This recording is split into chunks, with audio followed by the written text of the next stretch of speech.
we're heading down into the cove now. It's quite steep, so take your time.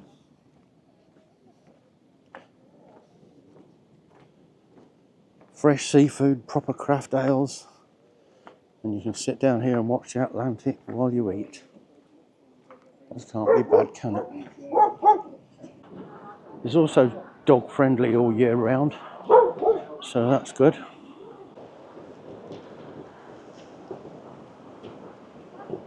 And I've timed it just right for low tide. Here's Jago. There we are.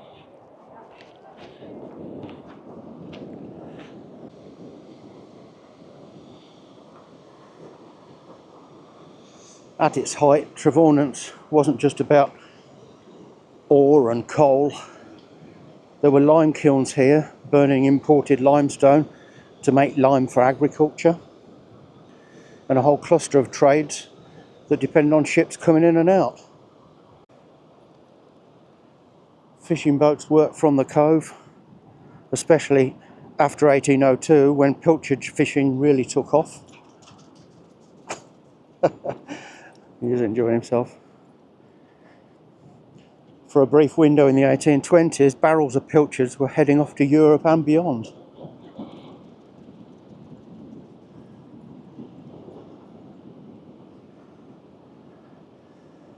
Today it's a lot quieter and considerably more relaxed.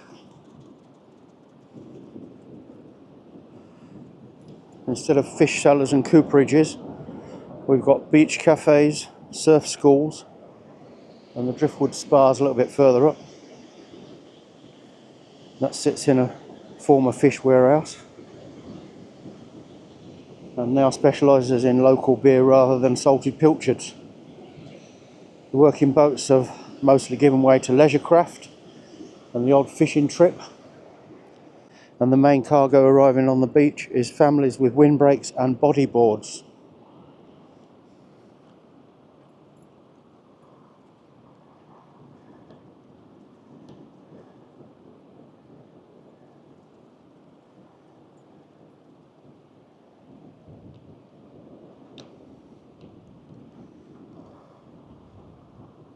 Well, it's difficult to see because we're looking into the sun, but it's a lovely sheltered cove and very popular in the summertime.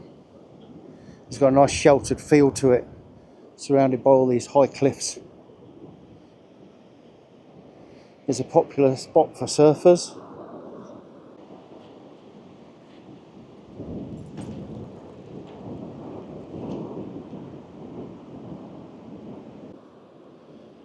And if you're here when there's a decent swell coming through and the conditions are right, you'll see the waves rolling in.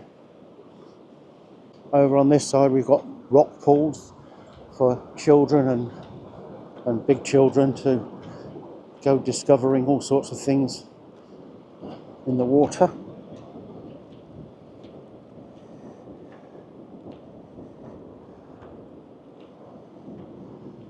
The thing about Trevaunance Cove is it was once a busy harbour.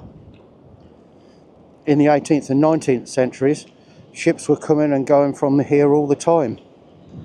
They were exporting copper ore from the mines, importing coal from South Wales for the smelters, and there was a thriving fishing industry too.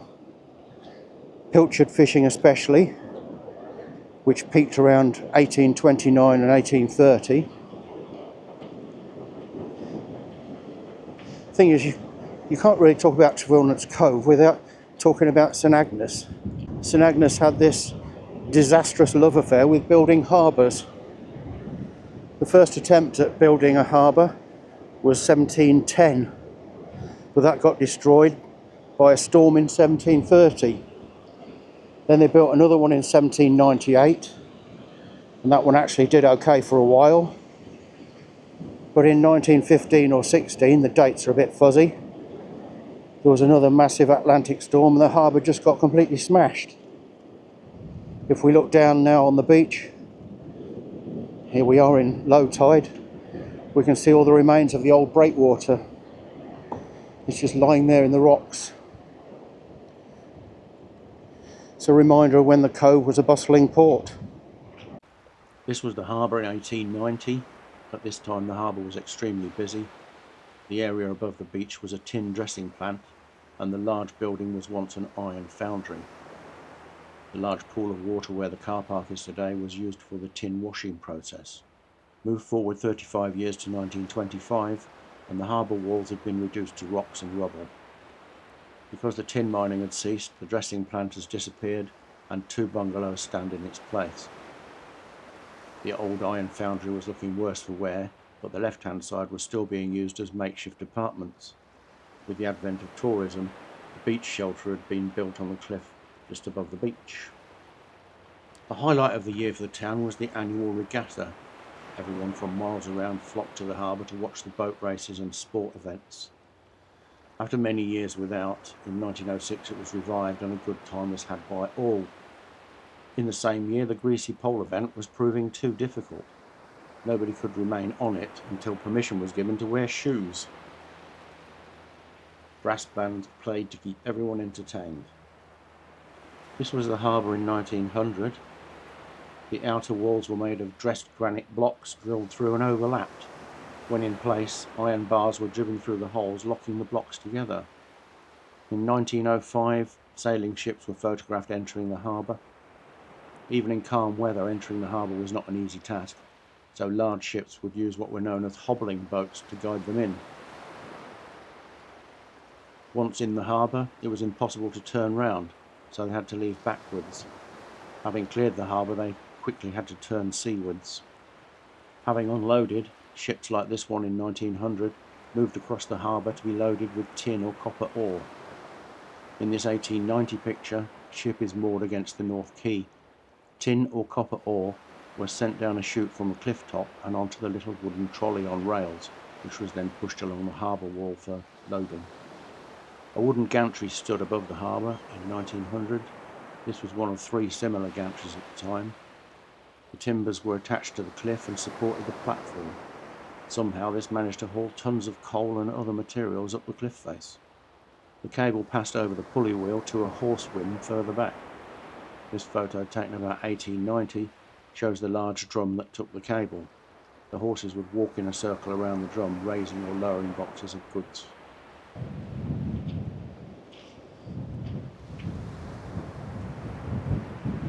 There's a little bit of it left over there.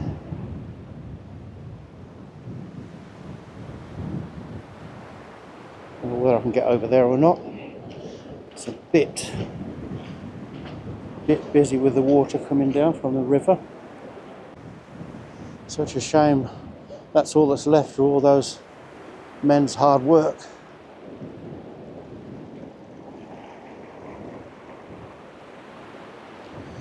Water's rushing out to sea, and I'm standing in the middle of it.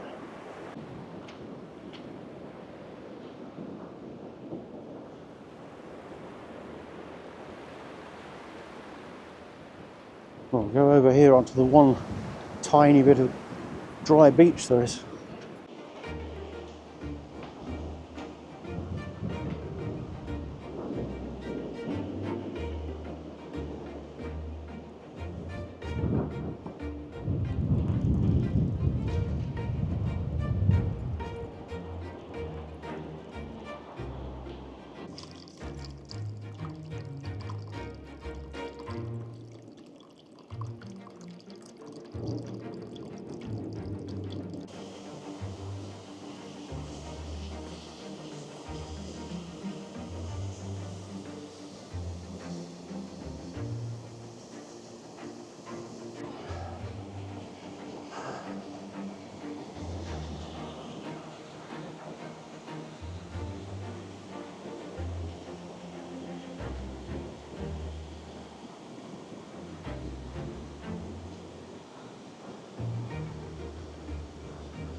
Right, it's coming back off the beach. Then we go up here by the Driftwood Spas Brewery. Oh, let's go up here then. That's kind of somebody should paint a sign there. Well, I would have walked up on the left hand side too.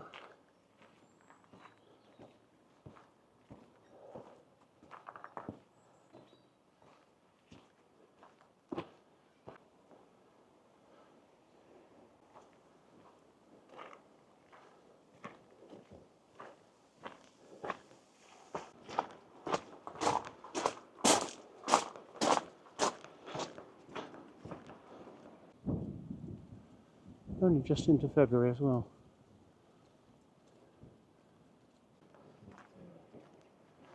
Let's just have a quick look down the beach. Oh, somebody's brave down there. Gone swimming in trunks.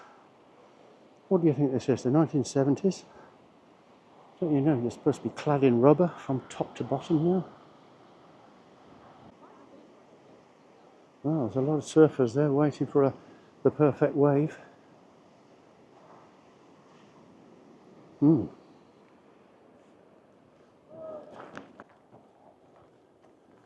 sure they have a nice view from their bedrooms.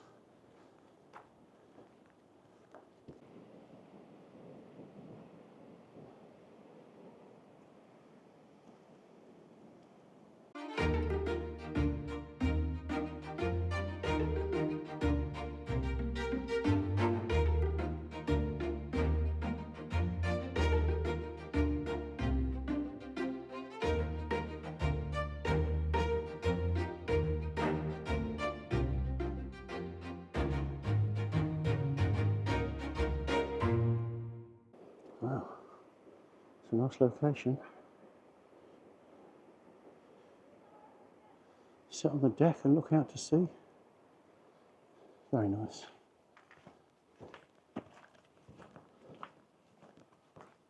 Oh, hello.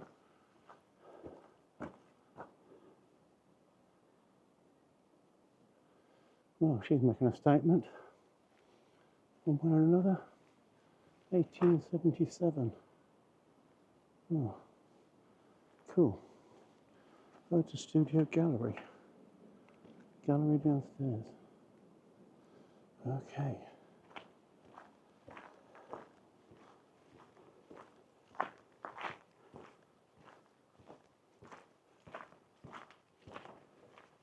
There's a nice cottage.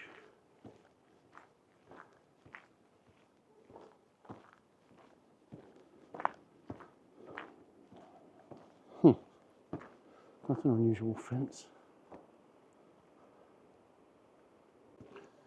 So here we are, almost at the cliff top.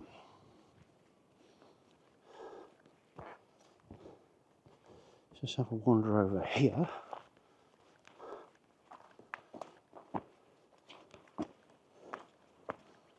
Oops. Private. Legal action taken against unauthorised persons. This is what was known as Wheal Luna here at the top of the cliffs. Well, what's left of it anyway. Wheal Luna is a very early example of an open cast tin mine. The first records of this mine date from 1528. And they're chipping away with their little hammers. At that time it was documented as Wheal Luna. The name probably comes from wheel, meaning workplace, and lin, meaning bay or cove. The mine was still working in 1724 and 1782, although the tin bounds, or rights to mine the tin, were often split between several owners. As time went by, they mostly all became part of the larger Polberro mine. Polberro originated as lots of small open cuts and adits scattered across the cliff tops, similar to its neighbour Wheal Luna. Over time it became a mix of tunnels and stopes. Even the above ground parts of the mine were very piecemeal, with dressing floors next to the cliff and engines further inland. Some of its earliest mining dates from the 17th century, although the more serious work took place from 1800 onwards. Several engine houses were erected on the site, stopping and restarting several times, putting its equipment up for sale numerous times.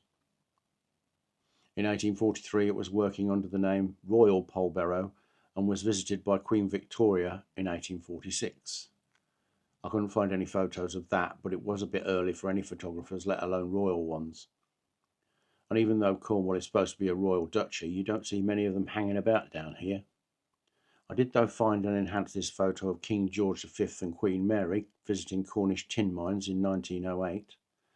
Don't they look thrilled? When working, Polberro was producing 200 tonnes of tin a year.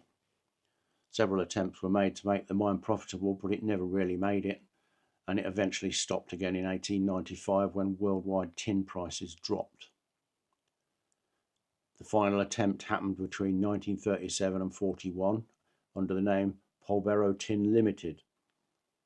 The engine house on Trevaunance mine was converted into a miner's dry and a new dressing floor installed. Electrical equipment was moved from Wheal Kitty and the underground workings were joined with the West Kitty loads. However, new finds were disappointing. It closed in 1941 due to lack of money. It was thought that there were still new loads to mine, but the geologists at the time failed to find them. But the workings underground from here are meant to meet up with Polberro underground.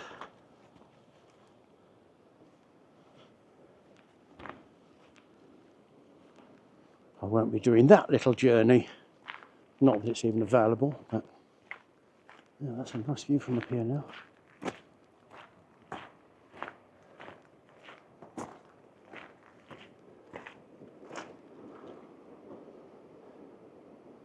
And the surfers still wait.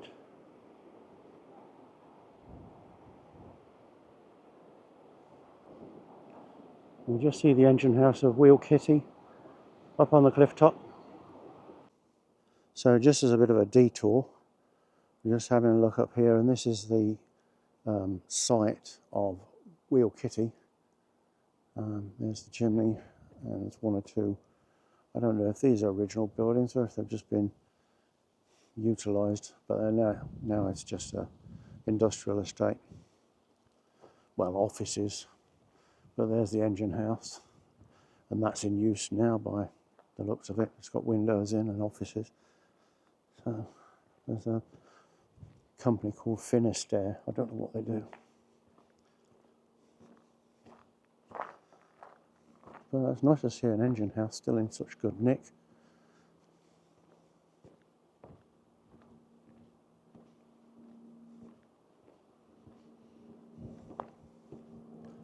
I think those buildings look like they may have been original too. There's probably a boiler house. I don't know if there's any more around the back. I'll just have a look, shall I? Let's have a nosy. The building suffers from damp issues. That's a shame then. I thought it was in use.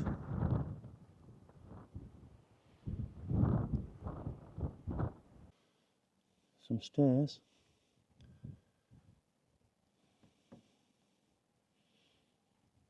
No doorway. And that's about it. Oh well. It looks like it has been used at some point. I guess it's not at the moment. Oh, that's good. Let's get the sun out and have a look at this artwork.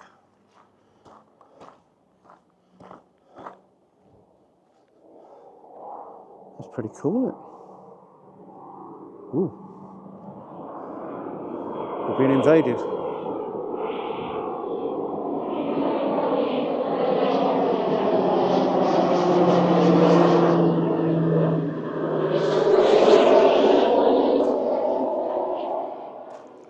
Oh, that's exciting.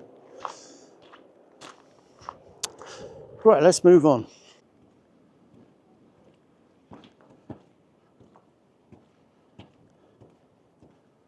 Imagine plodding up here every day for work. I don't suppose they have these nice neat steps then either.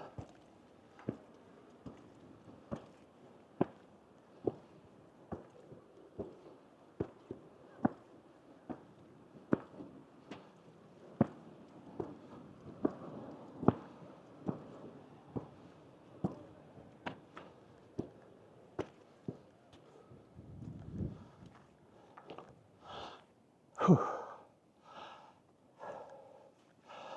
well. I don't know if that goes anywhere. Oh, I need a rest after that. So another look at the cove from up here.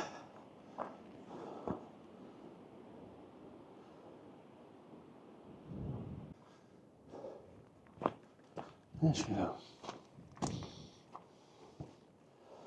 Oh.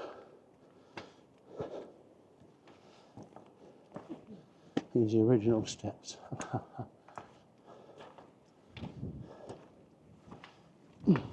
Okay.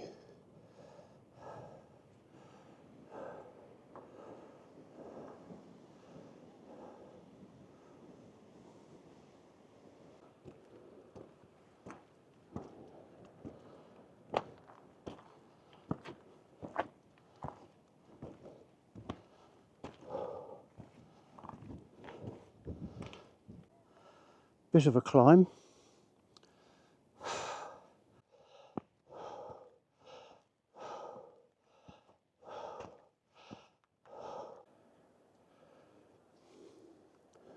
Here's a closer look at Wheal Luna.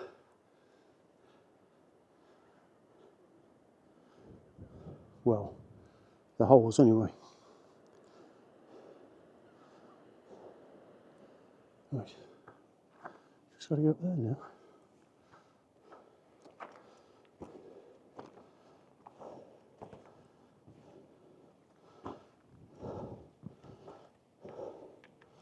Oh, crikey.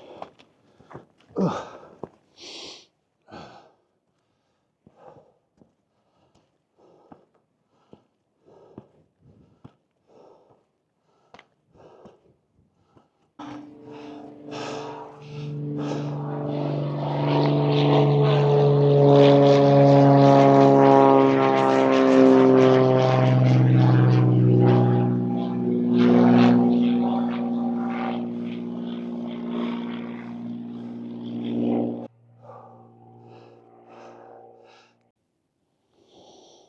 Well, I sat on this seat for a much needed rest.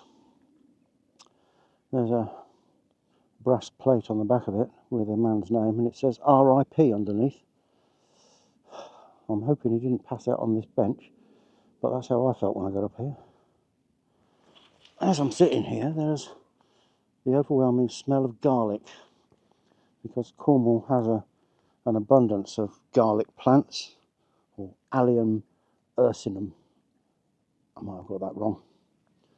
And they get white carpets of flowers as the year progresses. The elusive rainbow was over there a little while ago. It's just faded out. Been following me all week. Look at these beautiful gorse bushes. Delightful to look at, not too nice to hold. Unless you're a masochist.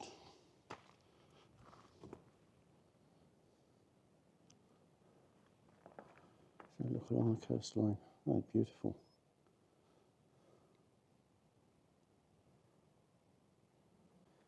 Right, let's press on.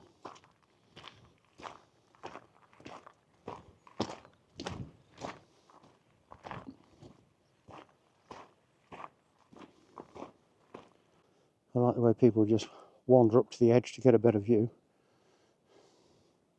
I hope nobody's gone wandering down that grassy cliff. Who knows? People do daft things.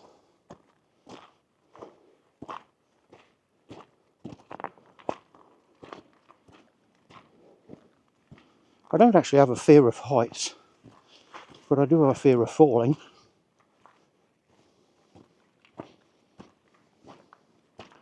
And even falling doesn't hurt. It's only when you reach the ground it gets a bit owie.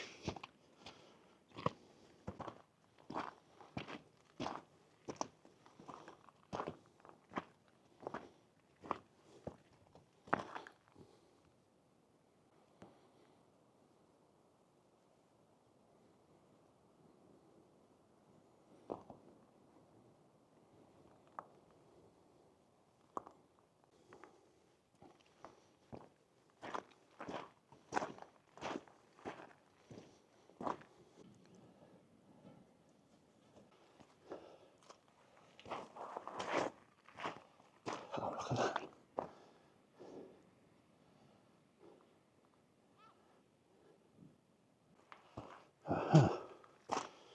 And a seat.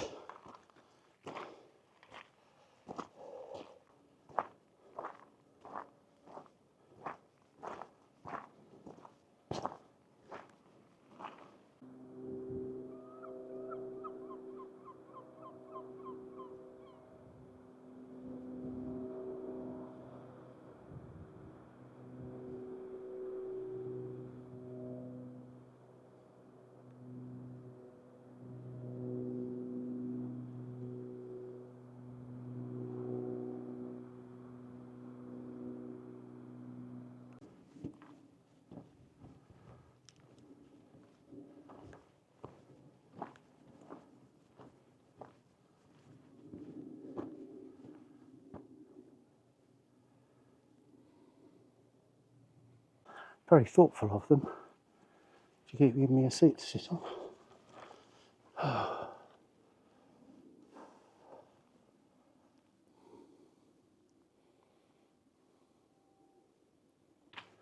Bit soggy here and there.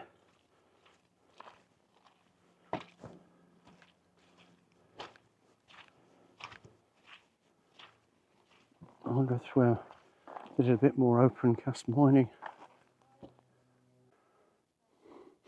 Perhaps that hole meets up with the other one, the other side. We shall never know. Let's just have a peek over here. Now, I'm not on the path at the moment. I'm just being nosy.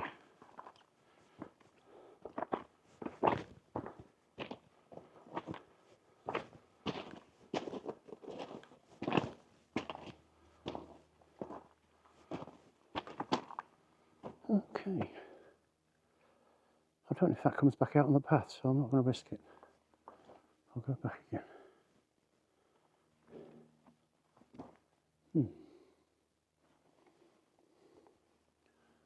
It's nice if you're into rock climbing.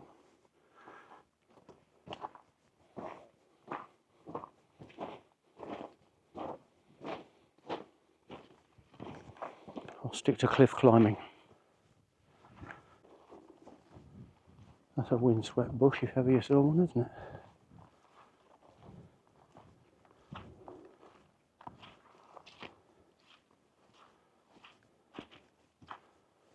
Okay. A viewpoint.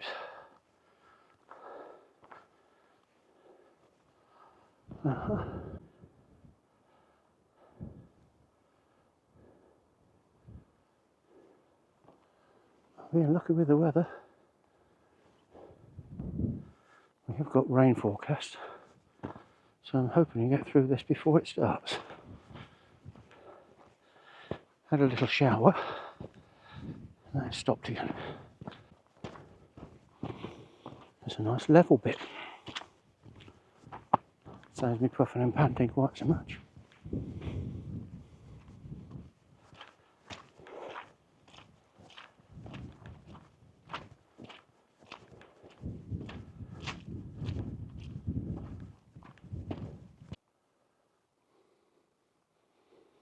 Well, Trevaunance Cove's round that corner somewhere.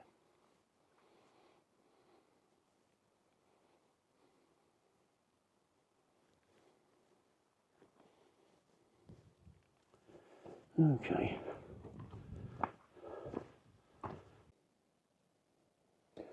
I was hoping for a more obvious left turn, but I haven't found one, and I've just checked the map and it seems I've gone past Polberro mine. It's now on private property, so I've got no chance of actually going to it, but I was hoping to see it from the cliff top. Maybe not. Let's just have a look with a drone.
Well, I was hoping to see the engine house, but I can't.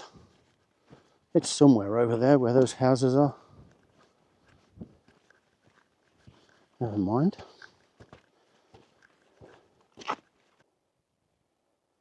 There's a couple of mine shafts being covered up.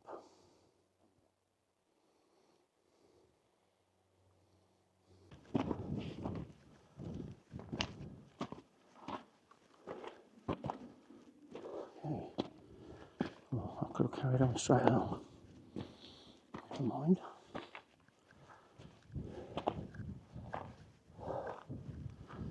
I wonder. So this is New Downs Head.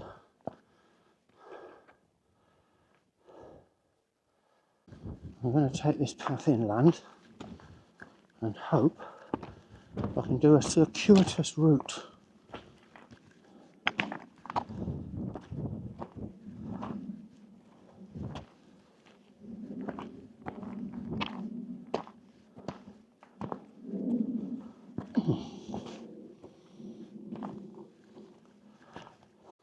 There's some nice posh sheds over there. I'll switch to the Action 5 because it's raining a little bit.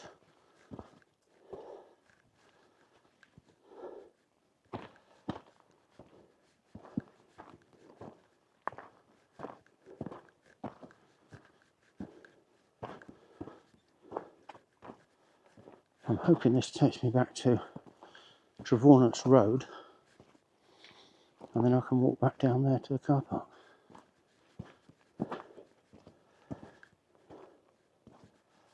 I don't really want to go all the way back the way I came.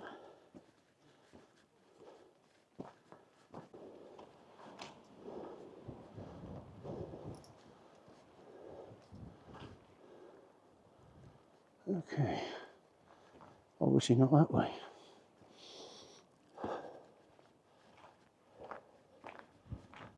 If you do decide to do this walk, bring with you some strong boots and some strong lungs, and it covers about 2.5 miles. It seems further because you're going up and down the cliff.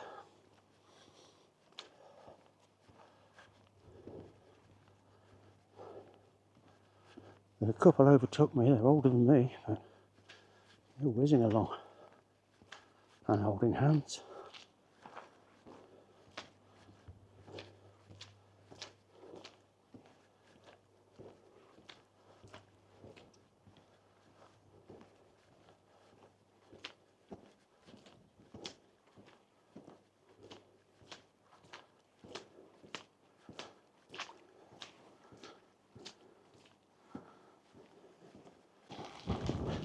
Okay, more of the wet stuff.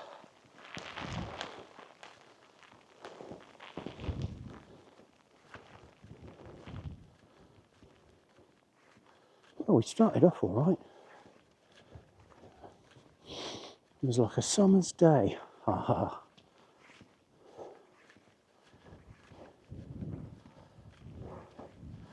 Wow. Someone's got a posh van down there to live in while they're doing the house up. Or building one.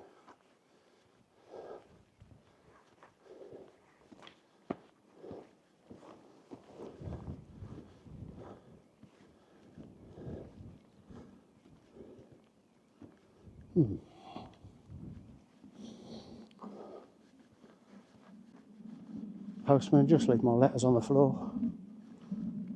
Oh dear.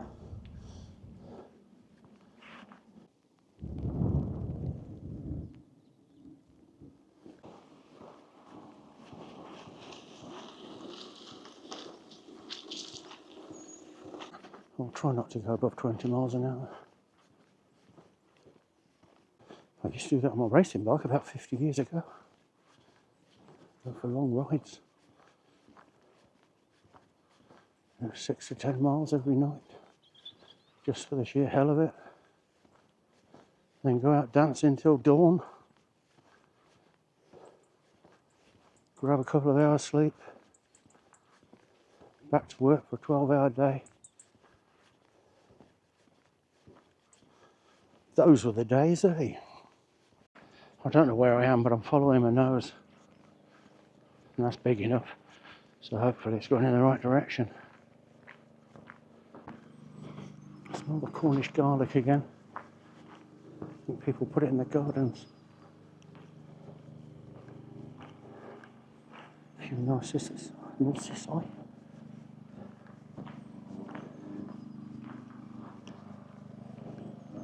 Daffodils look nice.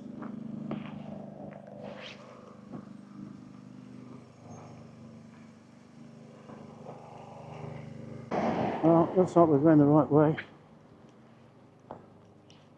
We've been to the beacon, so we don't want to do that way then.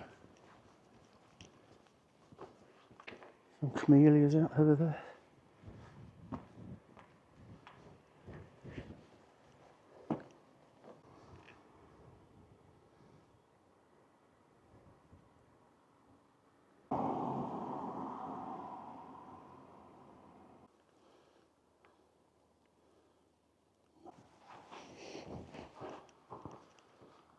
Ah, there's Wheal Kitty.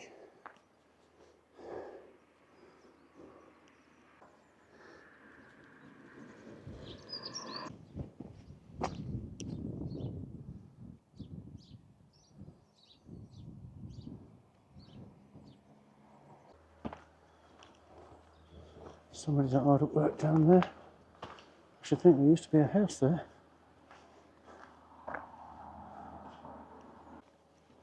Here we are back at the church. Well, that was a fun little walk, wasn't it? So here we are back in town, as you can see. Hope you enjoyed this one. I'll just get away the car. And we'll see you next time. Bye for now.